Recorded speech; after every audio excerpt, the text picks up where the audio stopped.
Bonjour à tous, aujourd'hui je vous retrouve pour parler de livres et plus particulièrement de 3 livres qui m'ont accompagnée et qui continuent de m'accompagner pendant ma grossesse puisque je suis enceinte maintenant de 8 mois. Je voulais partager avec vous ces 3 livres que j'ai trouvé très utiles et qui m'ont bien aidée durant ces 8 premiers mois.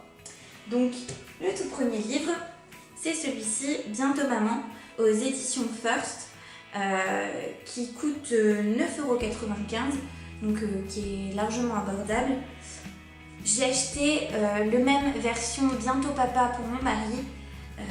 Il faut savoir que ce sont 2 livres, le Bientôt Maman et le Bientôt Papa, qui fonctionnent totalement différemment.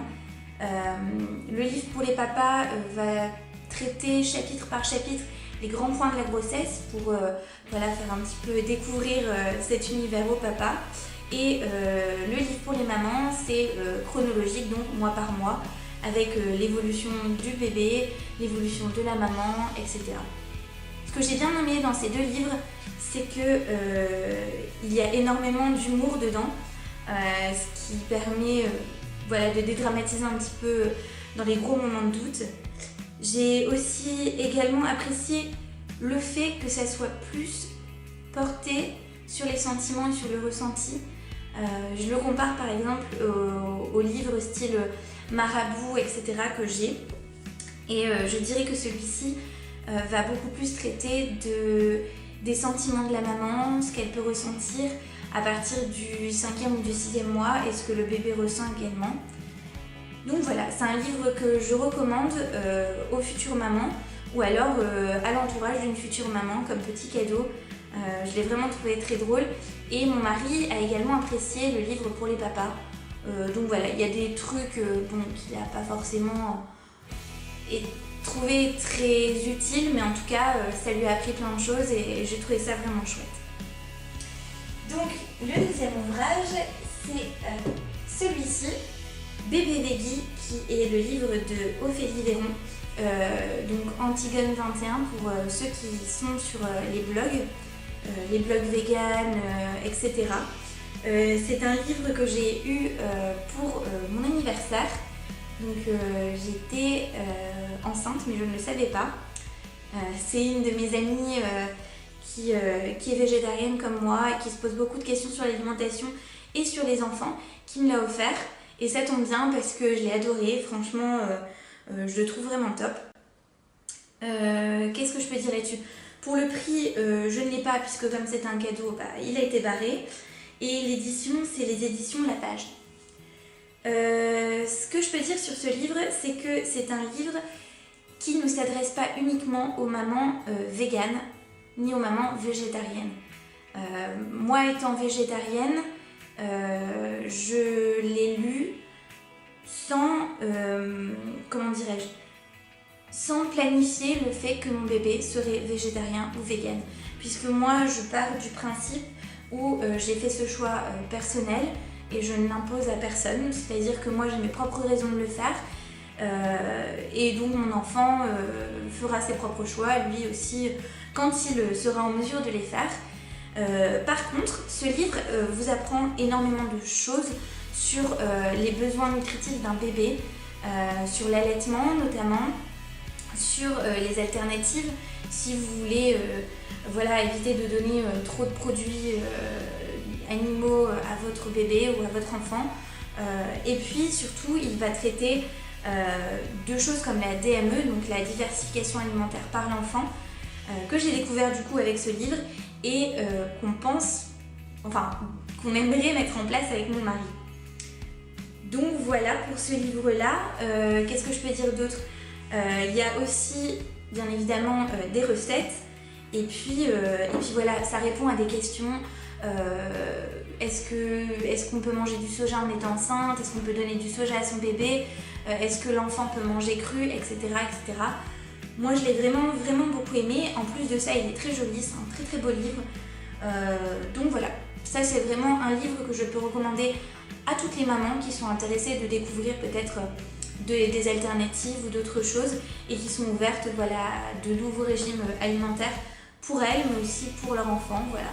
Donc pour ce livre-là, Et puis le dernier livre que je voulais vous présenter, c'est celui-ci, Maman et bébé zen aux éditions Larousse. C'est un livre que mon mari m'a offert quand j'étais enceinte de 6 mois, donc il y a 2 mois, 6 mois et demi, 6 mois et demi. C'est un livre qui coûte 12,90 € et c'est un livre qui va traiter des méthodes de relaxation durant la grossesse, mais aussi de ce qu'on peut apporter au bébé après. Je vais vous expliquer. En fait, il y a 3 grands chapitres, je dirais, qui va être un peu la détente de la maman par les massages, par la réflexologie.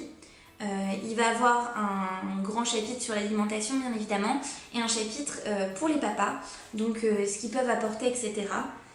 Pourquoi j'ai aimé ce livre? Parce que il permet aussi de se poser à un moment où c'est pas évident. Je veux dire, quand on commence à avoir un gros ventre, que le bébé bouge beaucoup, que c'est son tout premier, qu'on est un peu stressé par ce qui va se passer dans le futur, j'avoue que de se poser avec un ouvrage qui nous explique combien c'est magnifique la grossesse et combien on peut apporter au bébé, c'est vraiment top. Donc moi j'ai beaucoup aimé ce livre. En plus, il vous apprend, voilà, vous pouvez découvrir la relaxation, vous pouvez découvrir le yoga. Il y a des petits exercices à faire, des exercices de yoga en couple ou toute seule. Enfin, vraiment, c'est un ouvrage que j'ai bien apprécié et qui est assez simple, assez épuré. Donc voilà, ce que j'ai beaucoup aimé, c'est le chapitre sur les papas, puisque je regrette malheureusement que les papas soient toujours si peu impliqués dans la grossesse. Ça va mieux avec le temps, j'en ai parlé avec mes parents, j'en ai parlé avec mes grands-parents, et quand je vois un peu comment ça se passait à leur époque, c'est vraiment très différent, mais je trouve ça dommage que le papa ne puisse pas avoir peut-être plus de congés pour apprendre à connaître son bébé, parce que c'est relativement court les congés qu'on a pour découvrir un être humain, faire connaissance avec lui, savoir comment il fonctionne, etc. Et puis il y a tout ce qui est en dehors. Je veux dire, nous en tant que maman, on ressent des choses, on ressent le bébé bouger, on peut évaluer s'il est stressé, s'il est fatigué, etc. On ressent plus les choses. Le papa, non. Jusqu'à 5 mois, mon mari n'a pas pu sentir le bébé bouger. Donc c'était peut-être un petit peu frustrant pour lui. Maintenant qu'il bouge énormément, c'est assez rigolo, puisque en plus le bébé réagit au son de la voix du papa et à la chaleur de ses mains. Tout ça, moi je l'ai découvert dans ces ouvrages-là, enfin dans celui-ci, et puis il me semble dans l'ouvrage Bientôt Maman aussi, où ils en parlent. Et donc voilà, donc c'est vraiment un livre que j'ai bien aimé pour ça. Donc voilà pour la petite revue sur les ouvrages. Si jamais vous avez, vous, en tant que future maman ou en tant que jeune maman, lu des ouvrages qui vous ont inspiré, qui vous ont aidé durant cette période, durant ces 9 mois, n'hésitez pas à les partager. Et si vous avez des ouvrages pour l'arrivée de bébé, pour quand bébé est là, ou pour quand les enfants sont plus grands, qui vous ont aidé et qui vous ont permis aussi de découvrir des choses, n'hésitez pas à me les faire partager, puisque je pense qu'à l'avenir je vais devoir acheter des livres, parce que j'adore découvrir ce genre de choses à travers les ouvrages. Voilà, c'est fini pour cette vidéo, je vous remercie de l'avoir suivie et je vous dis à bientôt.